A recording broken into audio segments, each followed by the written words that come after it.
Bienvenue dans ce chapitre 4, se confronter à son marché. Ce module est structuré de manière claire, pratique et orientée résultat. Sur cette chaîne, je partage les astuces et des secrets du marketing digital. Abonne-toi s'il te plaît et like pour que ce contenu soit boosté et pour que je continue à créer du contenu en marketing digital pour notre communauté. Déjà, un grand merci par avance. Quand on lance un service, par exemple une formation en marketing digital pour des entrepreneurs qui débutent, se confronter à son marché dès le départ est indispensable. Voici pourquoi. Tout simplement parce que d'abord, il faut vérifier l'existence d'un vrai besoin. Beaucoup d'entrepreneurs créent une offre en étant sûrs que ce qu'ils pensent est vrai, que ce qu'ils pensent sur ce que les gens veulent, c'est exactement ce que leur produit ou leur service va résoudre. En réalité, seul le marché peut confirmer si ton service, je te tutoie, si ton service, et si ça gêne certains, si votre service répond à une douleur réelle et urgente. Sans validation par le marché, tu risques de passer du temps à créer une formation que personne ne va acheter. Ensuite, c'est de comprendre tout simplement le langage de ton client. Tes futurs clients, que ce soit des coachs, des formateurs ou des entrepreneurs indépendants, ont leur propre façon d'exprimer leurs problèmes, leurs douleurs. En allant à leur rencontre, en faisant du contenu pour être interactif avec eux, tu vas tout simplement pouvoir les interviewer, faire du sondage, peut-être même tu vas pouvoir récupérer leurs mots exacts, un mot TS. Cela te permet de construire un message marketing percutant dans lequel ils vont se reconnaître. Ensuite, tu peux ajuster et améliorer ton offre avant de la lancer. Le premier jet d'une formation est rarement parfait. Le marché te donne un retour direct sur le format, la vidéo, les ateliers, les accompagnements, peut-être même les masterclass, peut-être la durée, le prix que tu as fixé et même les thèmes prioritaires. Et tout ça, il faut être très très attentif et il faut accepter. Il faut accepter la critique qui est ici toujours positive puisque la critique va te permettre, toi, de t'améliorer, d'avancer, de monter en puissance et en compétence et surtout en expertise. Le résultat, il est simple, c'est que tu gagnes du temps et de l'argent. Le but, c'est de ne pas perdre du temps, ne pas perdre de l'argent et ne pas perdre de l'énergie. Et en plus, ça te permet d'ajuster et de scaler. Les bénéfices de la validation du marché sont tout simplement ici de créer une communauté de bêta clients. Les premiers coachs intéressés deviennent tes ambassadeurs. Ils vont tester, ils vont te donner des feedbacks, ils vont témoigner. Ça sera également pour toi très bénéfique et cela va certainement renforcer ta crédibilité. En tout cas, ça a été le cas pour moi et ça va rassurer tes prochains acheteurs. Ça va également réduire le risque d'échec. On en a parlé déjà. Beaucoup échouent parce qu'ils attendent le lancement parfait, de vendre le produit, le service super parfait. Donc, ils essayent de créer quelque chose de parfait, ils ne se confrontent pas au marché, et dès ils se disent que bon, ben c'est parfait, ils sont persuadés que tout va marcher comme sur les roulettes, et quand ils lancent, ça fonctionne pas. Il faut se confronter à ton marché. Il faut tout simplement faire des tests avec une version simplifiée. Fais un MPV, un produit minimum viable, avec vraiment quelque chose de très simple. Mets-le sur le marché, mets-le par exemple en service ou en produit dans sa petite version gratuite pour avoir des retours clients pour ensuite valider l'attraction, savoir s'il y a une attirance entre ce que tu fais et les gens qui viennent vers toi. Tu sauras dès le départ si tu es sur la bonne voie. En fait, se confronter à son marché, c'est transformer ton idée en une offre désirable et désirée, une offre rentable et adaptée plutôt que de travailler à l'aveugle. Pour cela, il faut maîtriser quelques techniques comme le storytelling et le pitch pour que tu saches te présenter et présenter ton produit et ton service de façon tout à fait correcte. Ainsi, le storytelling est très très important. Pourquoi est-ce qu'il est essentiel? Tout simplement parce que les gens n'achètent pas seulement un produit ou un service. Ils achètent une histoire, ils vont acheter une histoire à laquelle ils vont s'identifier émotionnellement, ils vont acheter une transformation qu'ils espèrent vivre Ils vont également acheter une énergie humaine qui va les inspirer. Alors, pas que au travers de ton service et de ton produit, mais au travers de toi, au travers de ton personal branding, ta façon de te présenter, ta façon d'apporter ton expertise et ton savoir-faire, mais également ton savoir-être. Si tu ne racontes pas ton histoire, tout simplement, tu passes, pour moi, à côté de la connexion émotionnelle qui pourtant va déclencher l'acte d'achat. La méthode simple ici, je dirais qu'elle est en 4 étapes. C'est très simple. Avant, déclic, transformation et aujourd'hui. Avant, déclic, transformation et aujourd'hui.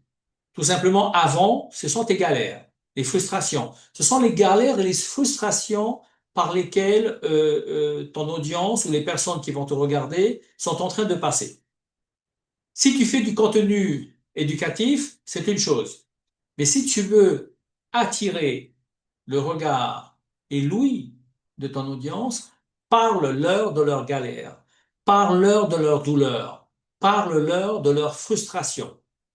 Et ici, tu peux dire que ce que tu étais avant, qui tu étais avant de réussir, quels étaient les problèmes que tu rencontrais, quelles étaient les galères que tu rencontrais, montre que tu comprends les douleurs de ton audience. Exemple, je peux dire, je travaillais dur, mais je n'arrivais pas à trouver de clients. Chaque mois, je doutais de moi. Deuxième étape ici, c'est le déclic, l'événement qui a tout changé. Quel a été le moment déclencheur? Ça a été la découverte, la rencontre, une méthode, une formation, peut-être un mentor que tu as rencontré. Quel était le point de bascule? Qu'est-ce qui a fait que tu es passé de je ne savais pas faire une landing page à maintenant je suis un expert de la landing page sur Google Site, Google Sheet, et maintenant, je peux l'intégrer sur ma page Facebook quand je fais mes créatives et quand je fais ma publicité, Facebook Meta Ads, et je peux enfin faire des tests de mes produits ou de mon service. En fait, ici, si je devais donner un exemple, je dirais par exemple, le jour où j'ai découvert une méthode simple de closing, j'ai compris que vendre pouvait être naturel. Et pour moi, la vente au départ n'était pas du tout naturelle.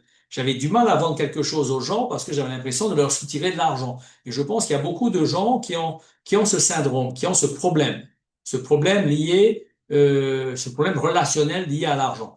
Et quand j'ai bien compris comment fonctionnait le closing, en tout cas, pas le closing agressif où je te vends une télé noir et blanc pour de la couleur.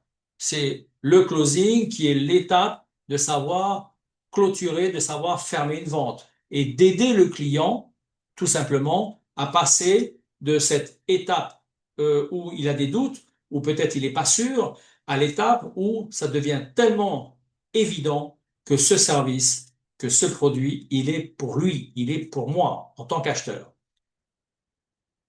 La troisième étape, c'est la transformation. Ce sont les résultats que tu as obtenus. Que s'est-il passé après le déclic? Rappelle-toi, tu viens de la galère, des problèmes. Tu es passé par le déclic. Et maintenant, tu es en phase de transformation. Quel résultat concret et mesurable as-tu obtenu? Il faut en parler. Montre-le avant et l'après. Il faut que ce soit très, très clair. Il faut que l'avant détonne complètement avec l'après. Exemple, en 30 jours, j'ai signé mes 3 premiers clients. J'ai repris confiance en moi et j'ai osé me lancer pleinement. Avant, j'arrivais pas. Même pas un client par mois.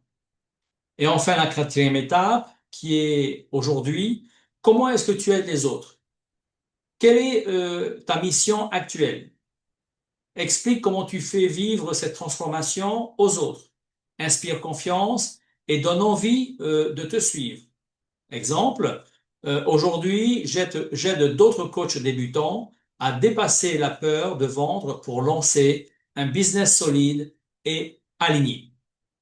Un exemple concret de storytelling, par exemple, et ceci est adapté aux entrepreneurs débutants, puisque cette chaîne est surtout axée sur le business, l'entrepreneuriat et surtout les entrepreneurs débutants avec des bases très solides en business pro et surtout en marketing digital.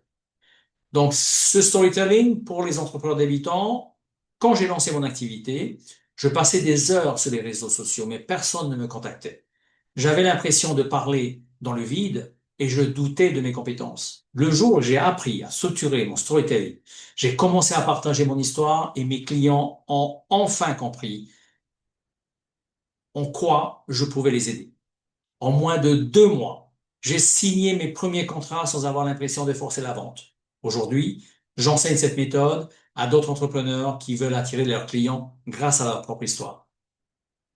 Un petit exercice pratique ici pour vous, c'est de passer à l'action, de prendre 5 minutes pour écrire les 4 phases. Donc, une phrase qui décrit ton avant, tes galères, tes problèmes, tes douleurs. Une phrase qui décrit ton déclic, depuis, depuis que j'ai appris, depuis que j'ai rencontré, depuis cette formation. Une phrase qui illustre ta transformation, j'arrive à, à avoir 3 clients par semaine, même un client par semaine, c'est pas mal. Et une phase, en fait, 4e phase, avec une phrase qui montre ton aujourd'hui et comment tu aides les autres. Rappelez-vous que c'est pas en parlant qu'on réussit dans la vie, mais c'est en faisant. Ce sont les faiseurs, the doers, somebody who's doing. C'est quelqu'un qui fait, qui se confronte à son marché, qui se casse la figure peut-être, mais qui se relève et qui marche parce qu'il a fait.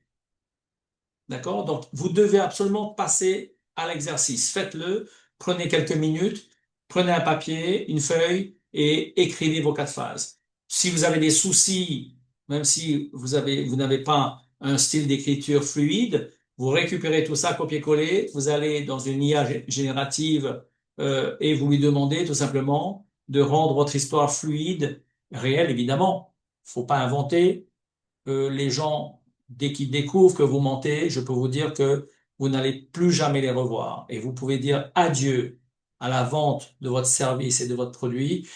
Et en plus, il va y avoir un effet néfaste, boule de neige, c'est qu'ils vont parler de vous en mal. Donc, dites les choses, dites la vérité, dites réellement les problèmes par lesquels vous passez, sans étant non plus dans le mélo dramatique, ni le graveleux, mais quelque chose qui ressemble aux problèmes que les autres entrepreneurs se confrontent aujourd'hui, notamment par exemple la difficulté de pouvoir intégrer l'intelligence artificielle dans le quotidien, notamment en automatisation et en utilisation de ces compétences en marketing digital. Voilà. Donc, avec ça, vous avez votre storytelling de base pour votre site, pour votre pitch et surtout pour vos réseaux sociaux. Il est important d'adapter votre storytelling pour vos créatives. Comme vous savez, les réseaux sociaux n'ont pas les mêmes règles du jeu. Facebook a ses règles du jeu, TikTok a également ses règles du jeu. Pour Instagram, c'est pareil, il y a des règles spécifiques. Donc, vérifiez bien les règles du jeu de chaque réseau social pour pouvoir adapter vos créatives. J'ai choisi ici de ne parler que de Facebook et de TikTok. Et par exemple, pour Facebook, la méthode est très simple, puisque ici, pour Facebook, ça sera tout simplement du texte, de l'image ou une vidéo, parce qu'aujourd'hui la vidéo marche extrêmement bien, pour pouvoir narrer et développer votre histoire avec un temps inspirant. Pour TikTok, ça sera plutôt des vidéos très courtes, dynamiques, avec une structure très punchy et beaucoup plus directe. Un exemple très simple, je te propose un pack créatif à partir de ton storytelling, méthode en 4 étapes avant déclic transformation aujourd'hui. Euh, il y a une chose qui est intéressante, c'est que quand on travaille sur les plateformes, très souvent, ce que font les gens, c'est ils font une créative qui ensuite vont diffuser sur toutes les plateformes. Exactement la même créative. Alors vérifiez que cette créative respecte les règles du réseau social pour ne pas que vous soyez en extension et surtout, ça dépend quel est l'objectif que vous voulez faire. Pourquoi est-ce que vous faites ce genre de créative? Est-ce que vous faites des créatives ou des contenus plutôt éducatifs? Ou est-ce que vous faites des contenus plutôt pour chauffer votre audience? Est-ce que vous faites des contenus plutôt pour de la vente, pour la découverte, pour de la vente, et ainsi de suite? Voici du storytelling qui est adapté on va dire, à Facebook, version Facebook. Quand j'ai lancé mon activité, ça peut être en vidéo d'ailleurs, je passais des heures sur les réseaux sociaux, mais personne ne me contactait. Je doutais, je me sentais invisible et j'ai même pensé à arrêter. Jusqu'au jour où j'ai découvert une méthode simple pour structurer mon histoire et la partager avec les bons mots. Résultat, en moins de 2 mois, j'ai signé mes premiers clients. Aujourd'hui, j'aide d'autres coachs débutants à utiliser leur propre histoire pour attirer des clients naturellement. Et vous, êtes-vous prêt à transformer vos galères en force? Rejoignez la liste d'attente ici avec un lien Calendly ou un Google Form. C'est donc un call to action.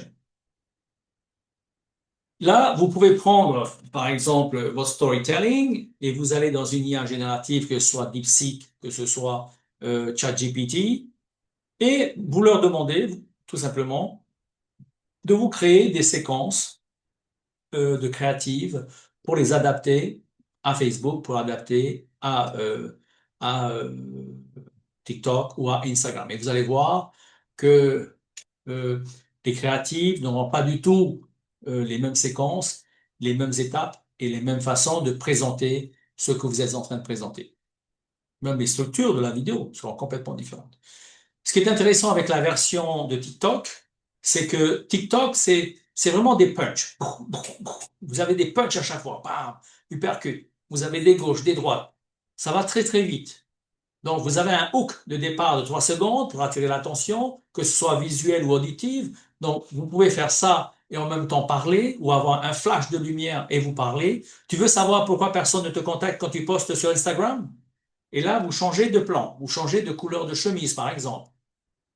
Et à ce moment-là, vous parlez de l'avant. Moi aussi, je passais des heures à publier, personne ne me calculait. Je doutais grave, avec un déclic, 5 secondes. Le jour où j'ai appris à raconter mon histoire, simplement tout a changé. Encore 5 secondes. En moins de 2 mois, j'ai signé mes premiers clients sans forcer la vente. Et ensuite, aujourd'hui, plus call to action, avec un appel à l'action. Aujourd'hui, j'aide les autres coachs à utiliser leurs histoires pour attirer leurs clients. Si toi aussi, tu veux tester, clique dans ma bio. Comme vous pouvez voir, c'est très punchy et surtout, toutes les 3 à 5 secondes, les plans changent, l'histoire change. Tout cela pour maintenir l'attention de la personne, de votre viewer, tout simplement la personne qui est en train de vous regarder.